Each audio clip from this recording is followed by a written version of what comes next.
आज रत्नागिरीमध्ये छत्रपती शिवाजी महाराजोत्सव अभियानाच्या माध्यमातून जवळपास 2300 परिवारांना राज्य सरकारच्या वेगवेगळ्या खात्यामार्फत विविध योजनांचा लाभ देण्याचा एक शिबिर आम्ही आयोजित केलं होतं।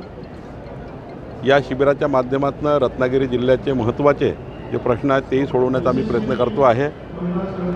या ठिकाणी महत्त्वाचे जे आता आपण दापोलीला एक ॲडिशनल कलेक्टर कार्यालय देतो आहे, एक रायपाटण किंवा दुसऱ्या ठिकाणी जे काही जिल्हाधिकारी कळवेल त्या ठिकाणी ॲडिशनल तहसीलदार कार्यालय आम्ही या ठिकाणी देतो आहे।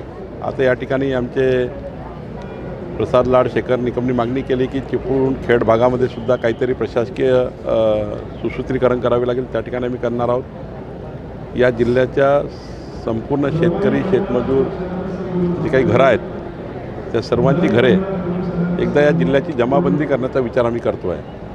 इंग्रजाच्या काळात ह्या जिल्ह्याची मोजणी झाली, नंतर काही घराची मोजणी किंवा शेतजमिनीची पोटहिश्शाची मोजणी झाली नाही। त्यामुळे या जिल्ह्याला स्वामित्व योजनेच्या माध्यमातून संपूर्ण घराचं मोजमाप, सरकारी मोजमाप आणि नक्षा योजनेच्या माध्यमातून शहराचं मोजमाप, या रत्नागिरी शहरालासुद्धा प्रत्येक घरांना मोजमाप करण्याचा विचार आम्ही केलेला आहे। 2 वर्षामध्ये आमचं रत्नागिरी जिल्ह्याचं पुरं त्या ठिकाणी जी मालकीत्व आहे ते लोकांना मिळणार। सोबतच या जिल्ह्याचे शेतरस्ते संपूर्ण मोजणी करणे, सीमांकन करणे, त्या रस्त्याचं मुख्यमंत्री बळीराजा पांढर रस्ते योजनेमध्ये मजबूतीकरण करणे, या सर्व बाबी आम्ही करतो आहे। आणि त्यामुळं रत्नागिरी जिल्ह्याचे एकंदरीत महसूल खात्याचे प्रश्न हे सोडवण्याकरता मी या ठिकाणी जिल्हाधिकारी कार्यालयामध्ये 2.5 तास संपूर्ण या जिल्ह्याची संपूर्ण पुढची भूमिका काय असेल ती आम्ही पूर्ण करतो आहे। खरं तर माननीय मुख्यमंत्री देवेंद्र फडणवीसचं सरकार, आमचं सरकार हे खऱ्या अर्थाने पुन्हा एकदा विधानसभेच्या निवडणुकीत महायुतीने जे जाहीरनामे दिले होते ते जाहीरनामे आता आम्ही पूर्ण करण्याचा संकल्प केलेला आहे। आता करायचं कर्जमाफ असेल, शेतकरी महिलांना दर्जा देण्याचा विषय असेल, शेतकऱ्यांना वीज पंपाचे वीज बिल माफ असेल, या सर्व गोष्टी केलेल्या आहेत आणि रत्नागिरी जिल्ह्याची अपेक्षा आम्ही पूर्ण करणार आहोत।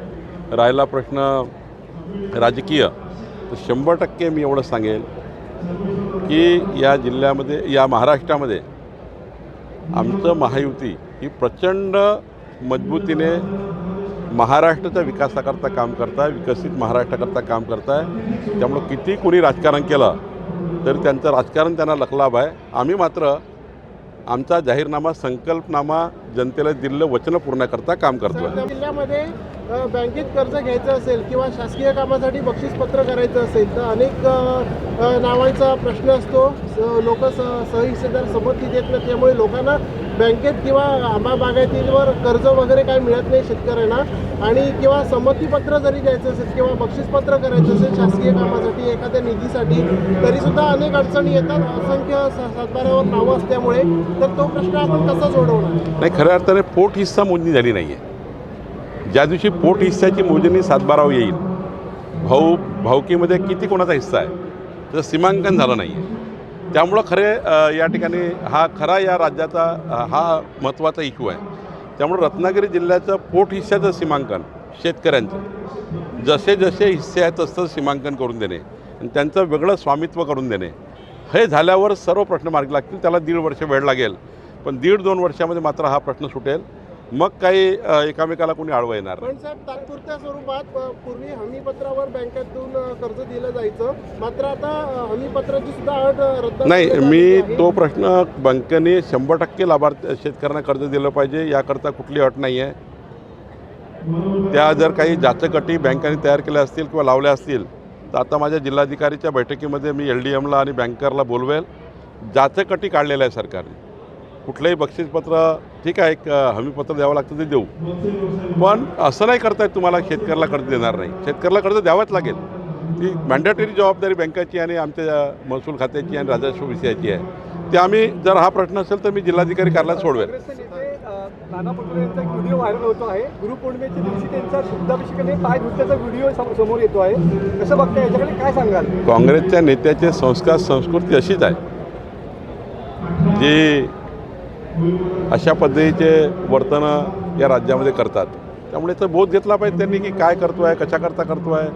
याच्याने तुम्हाला खऱ्या अर्थाने समाजाची टीकाच मिळणार आहे, काय मिळणार आहे त्यातून, असे प्रयत्न करू नये. साहेब, संजय राऊतांनी एक आधी ट्विट केलेलं आहे, त्यामध्ये असं म्हटलेलं आहे की अमित शहा यांच्या दौऱ्यामध्ये हिंदू सम्राट बाळासाहेब ठाकरे आणि अनंत दिघे या दोघांचे फोटो होर्डिंगवरचा गायब होते, खरा चेहरा दिसला असं त्यांनी काल ट्विट केलेलं आहे. असं आहे की हिंदू हृदय सम्राट बाळासाहेब ठाकरेजी आणि अनंत दिघेजी यांचे फोटो आमच्या सर्वांच्या हृदयाच्या रक्ताच्या वाहिनीमध्ये आहे. त्यामुळं इथं फोटो लावला नाही, तिथं फोटो लावला नाही. यापेक्षा त्यांनी समजलं पाहिजे, संजय राऊत आणि टीमनी, की त्यांनी तर विचारच सोडून दिले. हिंदू हृदय सम्राट बाळासाहेब ठाकरेंचे विचार कोणी सोडले? काँग्रेसच्या दावणीला शिवसेना कोणी मांडली? काही काँग्रेसचे विचार हिंदू हृदय सम्राट बाळासाहेब ठाकरेजींना मान्य होते? त्यांनी असं म्हटलं होतं, जर ज्या दिवशी मला काँग्रेसच्या दावणीला जावं लागेल त्या दिवशी मी पक्ष विसर्जित करून टाकू, हे भूमिका घेतली होती. तुम्ही काय केलं आहे?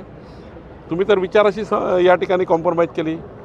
तुम्ही त्या ठिकाणी काँग्रेसच्या विचार स्वीकारले. मताच्या लागून चालण्याकरता तुमच्या रॅलीमध्ये पाकिस्तानचे झेंडे फडकतात.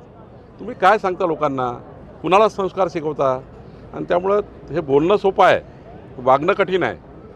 हिंदू हृदय सम्राट बाळासाहेब ठाकरे यांचे विचार ज्या दिवशी उद्धव ठाकरेजी किंवा टीम अंगीकारेल त्या दिवशी खरी शिवसेना तयार होईल. त्यांनी विचार सोडले, हाच त्यांचा प्रॉब्लेम आहे. आता यांच्याकडे तिसरा डोळा कुठं आहे मला माहिती नाही. त्यांना कोणी तिसरा डोळा दिला असेल तर माहीत नाही. काही होणार नाही आहे. देवेंद्रजी या राज्याचे मजबूत मुख्यमंत्री आहे. विकसित महाराष्ट्राचा संकल्प देवेंद्रहीच पूर्ण करू शकतात. त्यामुळं अशा वावड्यांना, अशा बोलण्याला काही अर्थ नाही. सर, दिप्तेंची जी भेट झाली आहे सर, आता म्हणजे शिरसाटांनी जी भेट घेतली त्याच्यावरती आता प्रवीण दरेकरांनी नाराजी व्यक्त केली. ते म्हणाले की हे वितुष्ट निर्माण करण्याचा प्रयत्न. खरं तर एकनाथ शिंदेजींनी अशा लोकांवर कडक कारवाई केली पाहिजे. शेवटी त्यांच्या पक्षाचा प्रश्न आहे. त्यांनी त्यांच्या नेत्यांनी कसं वागलं पाहिजे एकनाथ शिंदे यांनी ठरवलं पाहिजे. एकनाथ शिंदेजी यांनी काल मला वाटतं काहीतरी त्यावर चर्चा केली आहे. पण मला वाटतं की महायुतीमध्ये काम करताना अशा प्रकारचे वर्तन काही योग्य नाही आहे. मी कोणाला सल्ला देणार नाही, पण मला असं वाटतं की एकनाथ शिंदेजी याची दखल घेतील. सर, महसूल सेवक संदर्भातला एक प्रश्न आहे. हां, प्रमोद चटर्जी 8 दिवसापूर्वी भास्कर जाधवला भाजपमध्ये आणण्याची ऑफर दिली, काय सांगेल? कोणाला? भास्कर जाधव नाही, ते कुठल्या संदर्भाने बोलले मला माहिती. सर, महसूल सेवक संदर्भातला एक विषय आहे. महसूल सेवक संदर्भातला तुम्ही सांगितलं की महसूल जे सेवक आहेत त्यांना आम्ही आरक्षण देऊ भरतीमध्ये, पण एमपीएससीच्या ज्या जाहिराती झाल्या त्यामध्ये तसा कुठे उल्लेख नाही. या MPSCमध्ये येणार नाही, कारण जो त्यांचा RR आहे त्या RRमध्ये बदलावं लागतं. तलाठ्याचा जो RR आहे त्यामध्ये 20% जागा आधी राखीव कराव्या लागतील.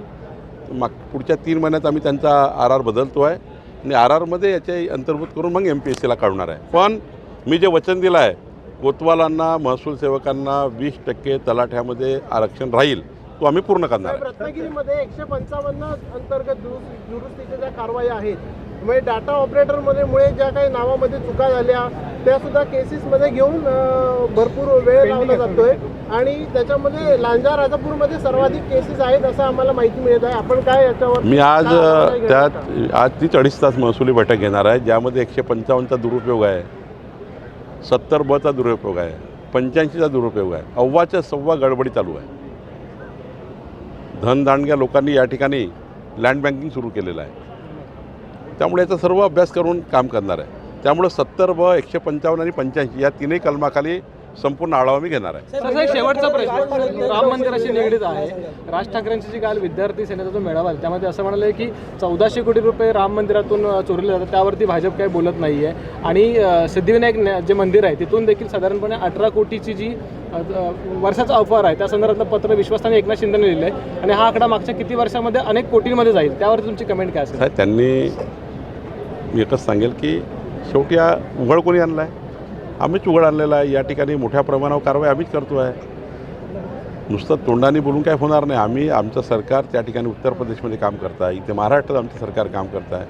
त्यांनी विधायक सूचना दिल्या पाहिजे का दिल्या पाहिजे? राजसाहेबांचा आमची धन्यवाद व्यक्त करू. त्यांनी सांगितलं सिद्धिविनायकला हे झालं ते झालं. त्यांच्या सूचनाचा नक्की आम्ही विचार सरकार करेल. पण सरकारने काय केलं आहे? सरकारने त्या ठिकाणी बदमाशी केली आहे. सरकारनेच त्या ठिकाणी सिद्धिविनायकाचे पैसे काढलेले आहेत.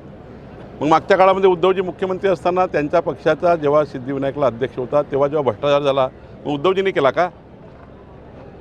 सिद्धिविनायक मंदिरामध्ये उद्धव ठाकरेचे अध्यक्ष असताना तिथे भ्रष्टाचार झाला, तिथे पैसे गाढ झाले, तर आम्ही हे म्हणायचं का उद्धवजींनी केले? सरकारलाच त्या ठिकाणी इन्व्हॉल्व करणे योग्य नाही. हां, ते चौकशी झाली पाहिजे का, दोषीला कारवाई केली पाहिजे का, त्याला जेलमध्ये टाकलं पाहिजे का, सारं केलं पाहिजे. अयोध्येचं मंदिर असो की सिद्धिविनायक असो ते आम्ही करू, पण सरकारलाच त्या ठिकाणी प्रत्येक गोष्ट सरकार. उद्या तलाठ्यांनी काही कमी जास्त केलं तर मंत्री राजीनामा द्या. उद्या कोणी सिस्टीममधले कोणी काही गडबड केलं का मंत्री राजीनामा द्या. सिस्टीममध्ये गडबड झाली तर ती सुधारण्याची जबाबदारी आमची आहे. तलाठ्यांनी चूक केली तर त्याची माझी जबाबदारी आहे, पण मंत्र्यांनीच राजीनामा दिला पाहिजे. सरकारच दोषी आहे सिद्धिविनायकाकरता, मग उद्धवजी दोषी असतील तेव्हा मुख्यमंत्री असताना. असं करू नका. या महाराष्ट्राच्या संस्कार संस्कृती सर्वांनी जपली पाहिजे, ती आमची जबाबदारी त्यांची आहे. आणि या महाराष्ट्राला योग्य वळण दिलं पाहिजे. महाराष्ट्राच्या युवकांना असंतोषाकडे नेऊ नका, त्यांना या ठिकाणी विकसित महाराष्ट्राकडे न्या. टाइम्स डिजिटलला लाईक करा, शेअर करा, सबस्क्राईब करा आणि बेल आयकॉन दाबायला विसरू नका. Times digital.